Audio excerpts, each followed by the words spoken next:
جو لوگ تم میں سے احد کے دن جبکہ مومنوں اور کافروں کی دو جماعتیں ایک دوسرے سے گتھ گئیں جنگ سے بھاگ گئے تو ان کے بعض افعال کے سبب شیطان نے ان کو پھسلا دیا تھا،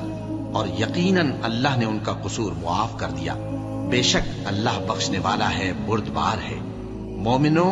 ان لوگوں جیسے نہ ہونا جو کفر کرتے ہیں، اور ان کے مسلمان بھائی جب اللہ کی راہ میں سفر کریں اور مر جائیں یا جہاد کو نکلے اور مارے جائیں تو ان کی نسبت کہتے ہیں کہ اگر وہ ہمارے پاس رہتے تو نہ مرتے اور نہ مارے جاتے، یہ اس لیے کہ اللہ ان لوگوں کے دلوں میں افسوس پیدا کر دے۔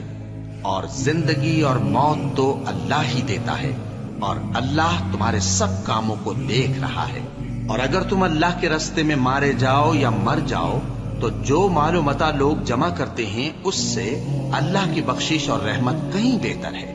اور اگر تم مر جاؤ یا مارے جاؤ تو اللہ کے حضور میں ضرور اکٹھے کیے